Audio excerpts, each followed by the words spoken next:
Hello everyone, welcome to the Manolo classes. In the session of daily news analysis, today is 22nd of April 2024.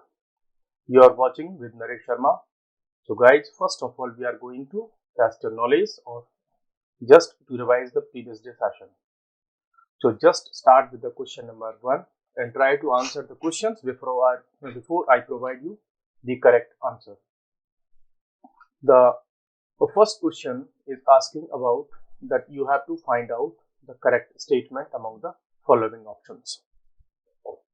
Option A says, Election Commission of India is responsible for elections in Panchayati Raj institutions. In this statement, the uh, the point is Panchayati Raj institutions. So that's why this option is incorrect.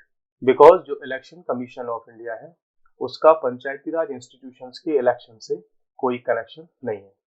Option B, election commission of India is responsible for elections of local self governments. Again यहाँ पर हम जब local self governments की बात कर रहे हैं तो ये स्टेट्स का सब्जेक्ट है और इसके लिए जो election commission of that state जो होता है, कंसर्न स्टेट का जो इलेक्शन कमीशन होता है वो सारे के सारे इलेक्शंस का जो रिस्पॉन्सिबिलिटी है उसको बेयर करता है।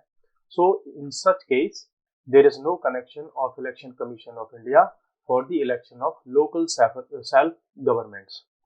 Option C, respective state election commission is responsible for elections of state legislative assembly। तो जो स्टेट के इलेक्शन कमीशन होता है वो election of state legislative assembly के लिए रिस्पॉन्सिबल होता है। नो, जो इलेक्शन कमीशन ऑफ इंडिया है वो एक ऑल इंडिया बॉडी है, इंडिपेंडेंट बॉडी है, that is responsible for the election of parliament, state legislative assemblies, president of India, vice president of India. तो इनके इलेक्शंस के लिए रिस्पॉन्सिबिलिटी है इलेक्शन कमीशन ऑफ इंडिया की। जो स्टेट इलेक्शन कमीशन होता है वो लोकल सेल्फ गवर्नमेंट के जो इलेक्शंस होते हैं उनको मॉनिटर करता है, सुपरविजन, सुपरिंटेंडेंस, डायरेक्शन सब कुछ देखता है। Option D, election commission of India is responsible for election in parliament and state legislative assemblies. तो यस, पार्लियामेंट के इलेक्शंस और स्टेट लेजिस्लेटिव असेंबलीज के elections, these are supervised and superintendence, direction, control, वो सब इलेक्शन कमीशन ऑफ इंडिया के जो है पास होता है। सो that's why option D is correct. Question number 2, election commission of India has how many members? It's 2, 1, 3 or 4. You know, in other previous day sessions we also discussed about that election commission of India is a 3-member body। उसमें 3 members हैं, उन 3 में से एक chief election commission है, बाकी एक जो है वो अदर इलेक्शन कमिश्नर्स होते हैं। और दिस वाज हैपन इन 1989 जब इलेक्शन कमीशन ऑफ इंडिया को वन मेंबर बॉडी हुआ करता था, उसके बाद में इसको 3 मेंबर बॉडी जो है स्टार्ट कर दिया गया। तो तब से, हालांकि बाद में 1990 में एक बार फिर से इसको 1 मेंबर बॉडी में कन्वर्ट किया गया था, लेकिन उसके बाद अगेन इसको 3 मेंबर बॉडी में कन्वर्ट कर दिया गया बिकॉज उस समय इलेक्शन जो थे तो उसका वर्कलोड भी काफी था। So currently it's a 3 member body. Question number 3, when the age of voting did reduce from 21 years to 18 years? Recently we are experiencing the elections of general elections या लोकसभा elections। तो आप कई बार पाओगे कि इलेक्शन बहुत ज्यादा न्यूज में है और जो न्यू वोटर्स हैं, फर्स्ट टाइम वोटर्स हैं, वो भी काफी न्यूज में है। So you have to also know that at the starting the voting age was 21 year, but in 1989 it was reduced from 21 year to 18 years। तो 18 years उसको as को कर दिया गया। तो अभी भी हम 18 इयर्स की जो एज होती है उसी से वोटिंग का राइट हमको मिलता है। और ये वही ईयर है 1989 जब इलेक्शन कमीशन को 1 मेंबर से 3 मेंबर बॉडी में कन्वर्ट किया गया था। बिकॉज अचानक से 21 ईयर्स और 18 ईयर्स, इट मीन्स इसमें जो 3 ईयर्स का गैप था उसको फुल किया गया, तो बहुत सारे न्यू फर्स्ट टाइम वोटर्स जो है उसमें लिस्ट में इंक्लूड हुए। तो वर्कलोड को रिड्यूस करने के लिए 2 अदर कमिश्नर्स को भी उसमें ऐड किया गया था। Now question number 4, insulin is associated with which one disease. अभी इंसुलिन को लेकर के काफी सारा जो है न्यूज है, करंट अफेयर में बहुत कुछ देखने को मिल रहा है। अभी तो कुछ समय पहले जो है, कल या परसों में ही, जो तिहाड़ जेल है, तिहाड़ जेल के सामने आम आदमी के जो सपोर्टर्स हैं वो इंसुलिन लेकर के उन्होंने वहां पर धरना प्रदर्शन किया। साहब केजरीवाल साहब को हमें इंसुलिन देना है, ठीक है। So you have to know what is insulin. तो insulin is associated with the diabetes. Diabetes से रिलेट करता है ये insulin, because insulin is a natural hormone in human body. उसका काम क्या है? उसका काम है जो ब्लड में ग्लूकोज लेवल होता है उसको कंट्रोल करना, उसको मैनेज करना।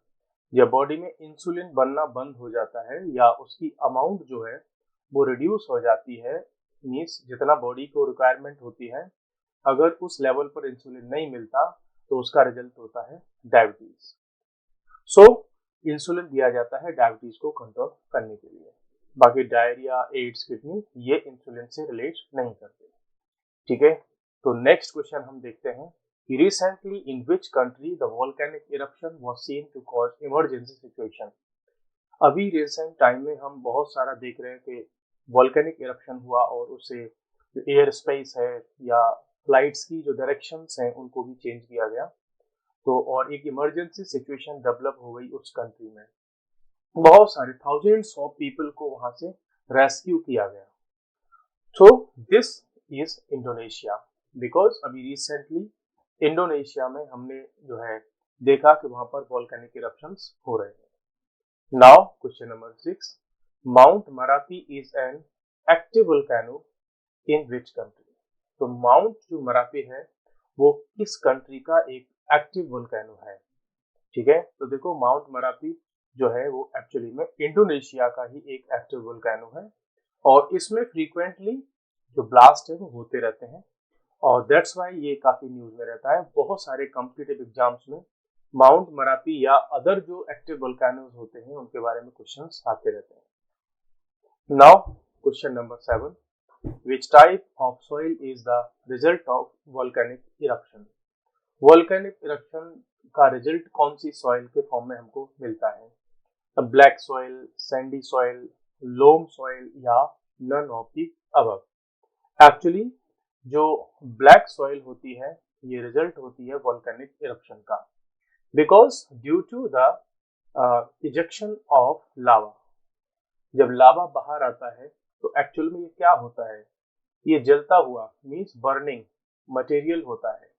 और आपको पता होगा जब कोई भी चीज बर्न होती है, जलती है, तो वो कन्वर्ट हो जाती है ब्लैक कलर में या जो है, और डिपेंड करता है अदर थिंग्स पर, लेकिन स्पेशली जो अर्थ का मटेरियल होता है वो मोस्टली ब्लैक कलर में कन्वर्ट होता है क्योंकि चीजें जल जाती हैं। सो दैट्स वाई जब ये लावा बाहर निकलता है और अर्थ के सरफेस पर जब ये फैल जाता है, धीरे धीरे इसकी कूलिंग होती है और इस कूलिंग के बाद इसकी रॉक्स बन जाती हैं, रॉक्स जिसको हम इग्नियस रॉक्स बोलते हैं। इन्हीं इग्नियस रॉक से बाद में जो उसमें मीन्स टूट फूट होती है, चीजों में डिकम्पोजिशन वगैरह होता है, डिसइंटीग्रेशन होता है, इरोजन होता है और उसका रिजल्ट होता है फिर सॉइल, सॉइल बन जाती है। बिकॉज ये जो मटेरियल था वो इग्नियस था, सो दैट्स वाई उसमें से ब्लैक सॉइल निकलती है, ठीक है। इसी सॉइल को हम एक नाम से और जानते हैं, दैट इज रेगुर सॉइल, इसी को हम ब्लैक सॉइल भी कहते हैं। Now the Pacific ring of fire is known as, because हमने इस पॉइंट को भी डिस्कस किया था लास्ट अपने सेशन में। तो Pacific ring of fire is known for, इसके लिए जाना जाता है most of the forest fires, या most of the urban fire incidents, most of the volcanic eruption या major reason of monsoon rainfall. Actually this is correct that most of the volcanic eruptions जो होते हैं वो Pacific ring of fire ऐसे है, ठीक है, इधर यहाँ ऑस्ट्रेलिया वगैरह और ऐसे इस रीजन में है। तो वर्ल्ड के सबसे ज्यादा वोल्केनिक इरप्शंस इसी रीजन में होते हैं। प्लस वर्ल्ड के जितने भी सबसे ज्यादा जो अर्थक्वेक्स हैं वो भी इसी रीजन में आते हैं. So that's why this region is sometimes called Pacific ring of fire. So the next question is which one is known as cotton soil.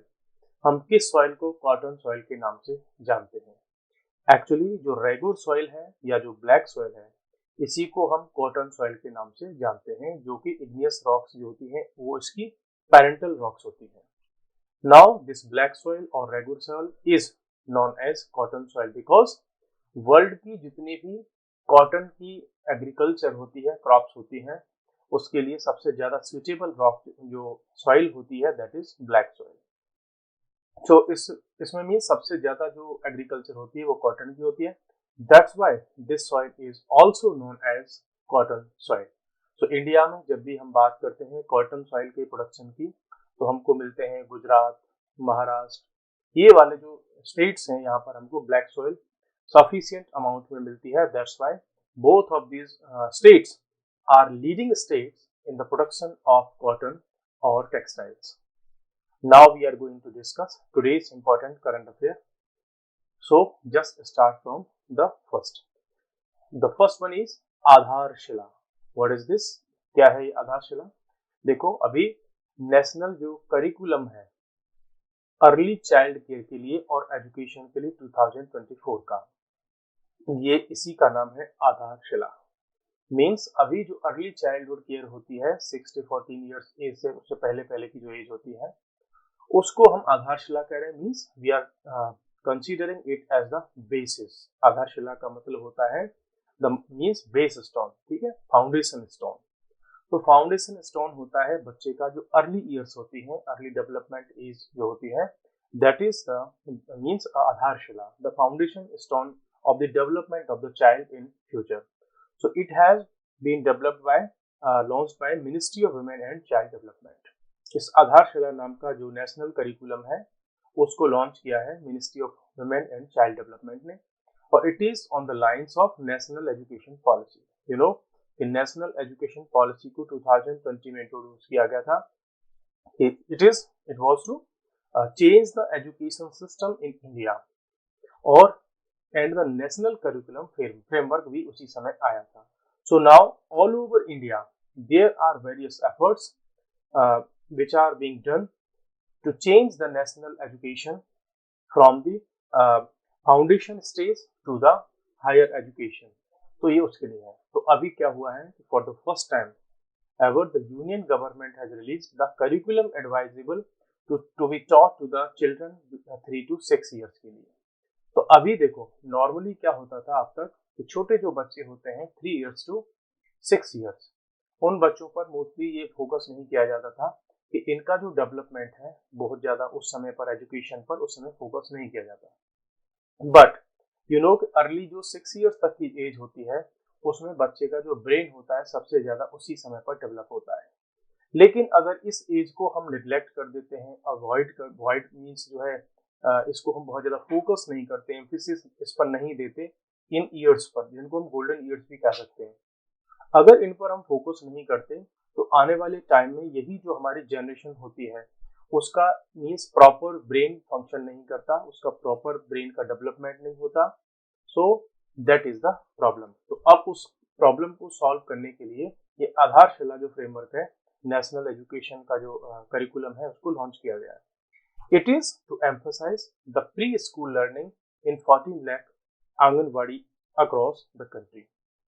You know every state में, डिस्ट्रिक्ट्स में, village level पर anganwadi centres बने हुए हैं जहाँ पर छोटे बच्चों की लर्निंग पर फोकस किया जा रहा है.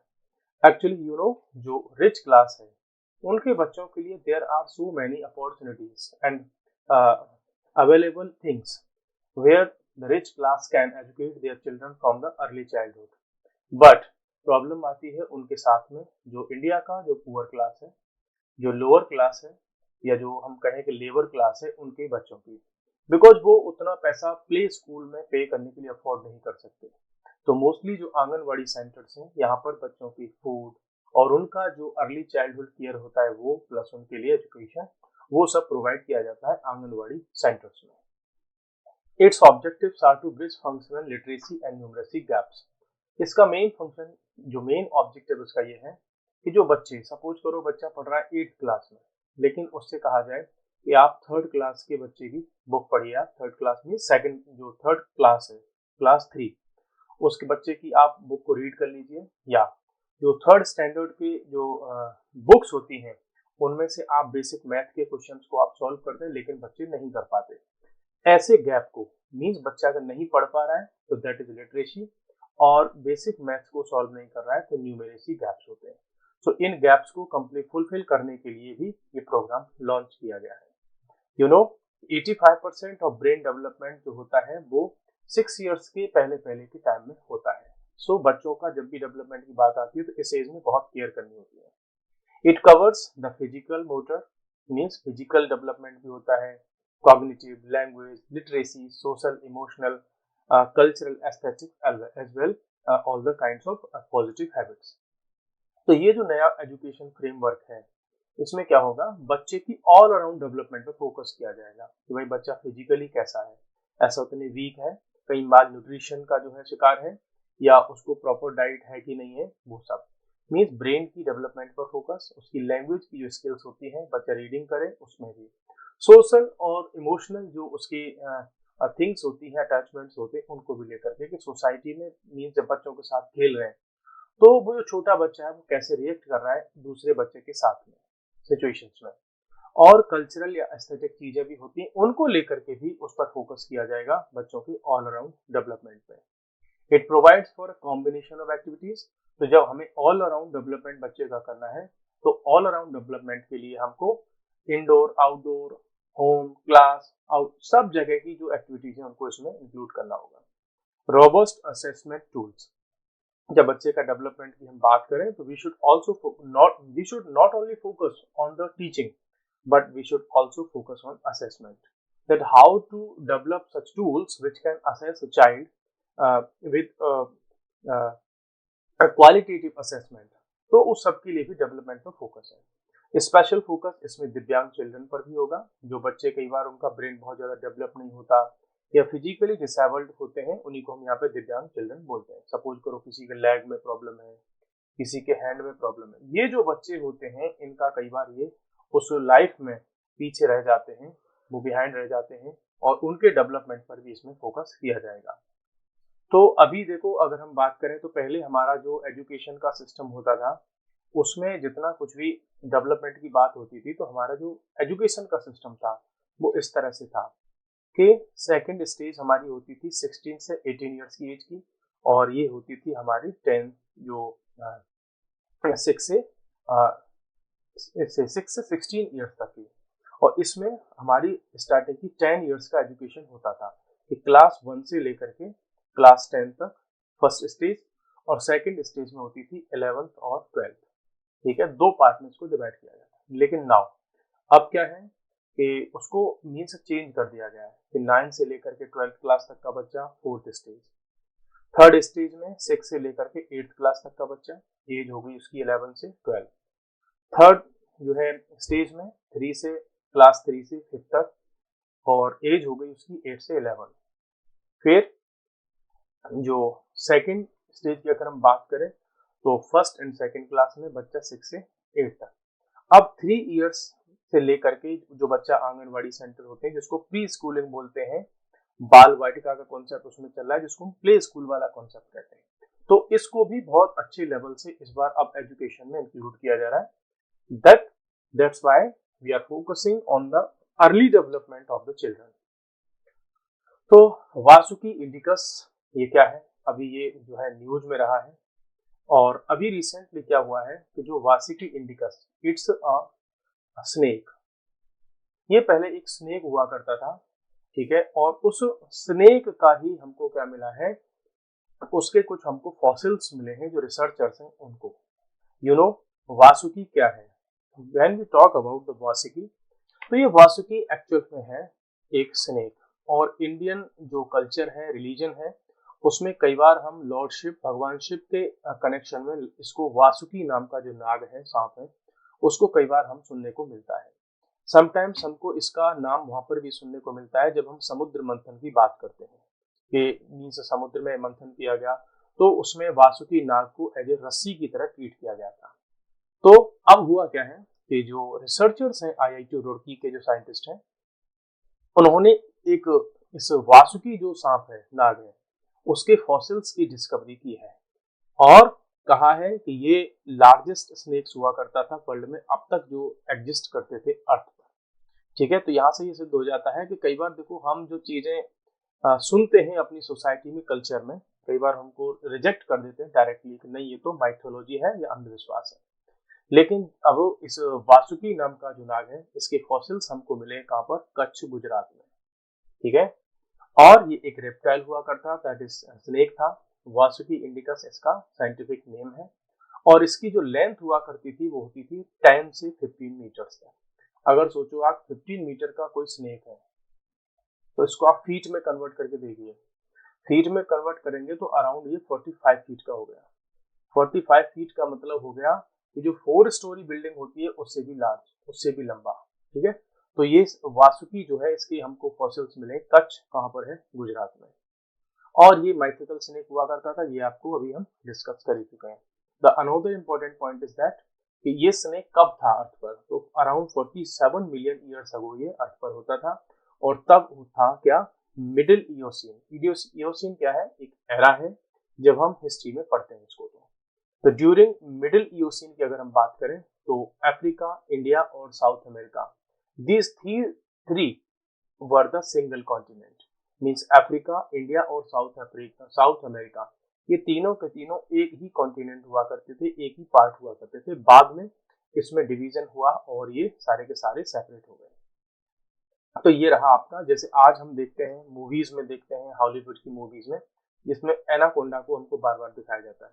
तो जो एनाकोंडा या पाइथन्स हैं इनको भी देखते हैं, these are very big snakes. So उसी टाइप से जो वासुकी था वो भी जो हुआ करता था। और जैसे पाइथन और एनाकोंडा अपने प्रे को, शिकार को, उसके दम घुटने से, मीन सफोकेशन से उसकी जब डेथ करते थे वो, तो वैसे ही जो वासुकी इंडिकस था ये भी अपने प्रे की डेथ करता था सफोकेशन के थ्रू। नेक्स्ट हमारे पास में इंपॉर्टेंट न्यूज है और वो है रिगार्डिंग नेशनल सिक्योरिटी गार्ड। जो नेशनल सिक्योरिटी गार्ड है इंडिया की टॉप इलीट क्लास फोर्स है और it is to deal with the terrorist attacks in India. और बाकी एनएसजी के जो कमांडोज होते हैं वो जो है प्रोवाइड कराते हैं सिक्योरिटी फॉर द वीआईपीज या वीवीआईपी, जैसे प्राइम मिनिस्टर या जो है प्रेसिडेंट ऑफ इंडिया, उनके लिए।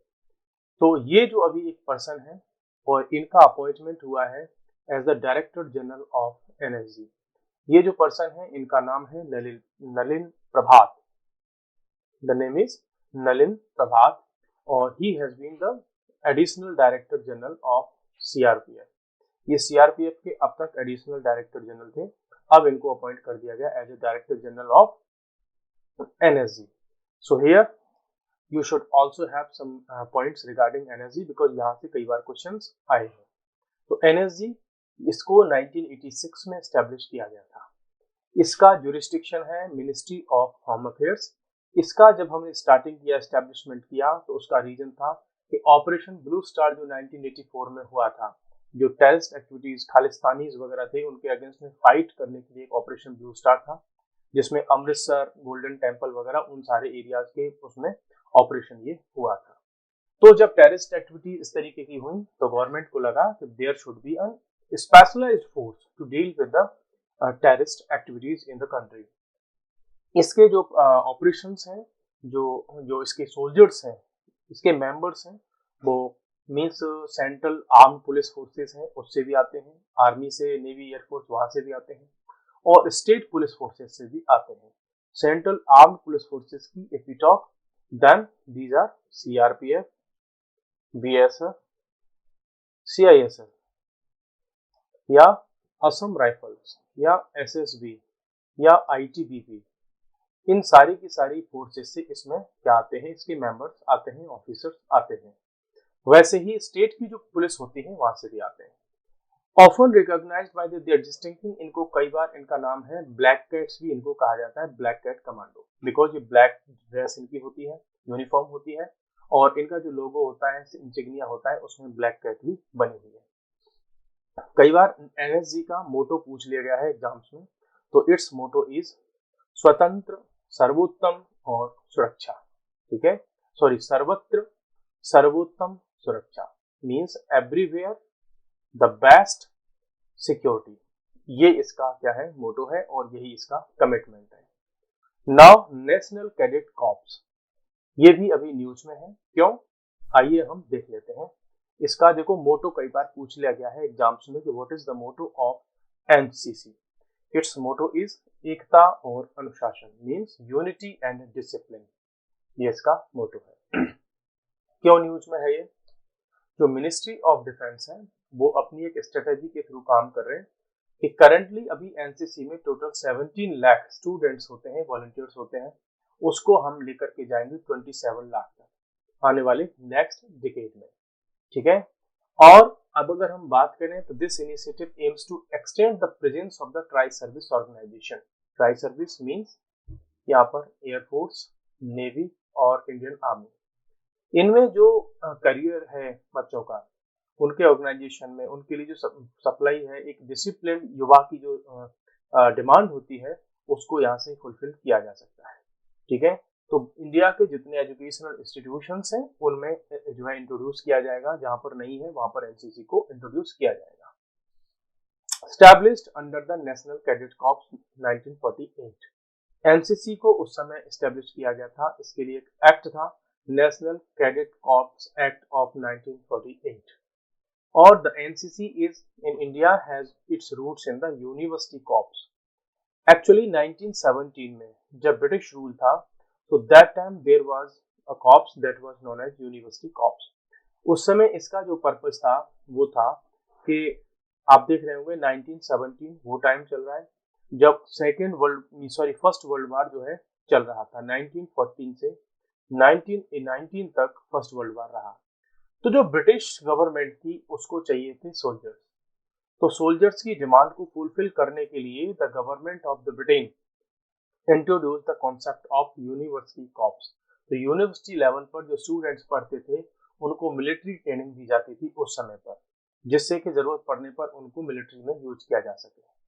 लेकिन बाद में after the independence Indian government made it in another segment.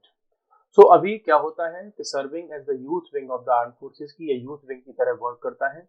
इसके हेडक्वार्टर कहाँ पर है, न्यू दिल्ली में है, और welcomes participation from school college students on a voluntary basis पर। इसमें स्टूडेंट्स वॉलंटरी बेसिस पर इन्वॉल्व होते हैं और वहां से ट्रेनिंग लेते हैं आर्म फोर्सेस में, basic training. NCC stand as the largest uniform youth organisation है ये। ठीक है, और ये ऑपरेट करती है कि ट्राई सर्विस ऑर्गेनाइजेशन, जिसमें आर्मी, नेवी और एयरफोर्स ये तीनों की विंग में कैंडिडेट इसमें होते हैं। Its guiding principle is encapsulated in its motto unity and discipline. तो एनसीसी लेवल की जब बेसिक ट्रेनिंग बच्चे करते हैं तो उनमें यूनिटी की फीलिंग आती है और उनको क्या मिलता है, डिसिप्लिन की ट्रेनिंग भी वहां से मिलती है। सो आज के सेशन में हमने जो है डिस्कस किया, एनसीसी को डिस्कस किया, क्या है इसकी, क्या हिस्ट्री है। फिर हमने डिस्कस किया एनएसजी को कि इसकी क्या हिस्ट्री है, क्यों इसको डेवलप किया गया, क्या इसका मोटो है, क्या इसकी है फुल फॉर्म वगैरह, ये सब। फिर हमने इससे पहले डिस्कस किया था वासुकी इंडिकस को, कि वर्ल्ड का सबसे बड़ा स्नेक हुआ करता था अर्थ पे, और इसके फॉसिल्स मिल गए हैं किसको, रिसर्चर्स को। रिसर्चर्स कहाँ पे, आईआईटी रुड़की। उससे पहले फिर हमने डिस्कस किया था जो है जो अर्ध आधारशिला का जो कॉन्सेप्ट है जो गवर्नमेंट लेकर के आई है for the early childhood care, early childhood development in terms of education, basic level पर education. So we are going to summarize today's session here, and I hope you enjoyed this session. Thank you. Bye bye. Take care.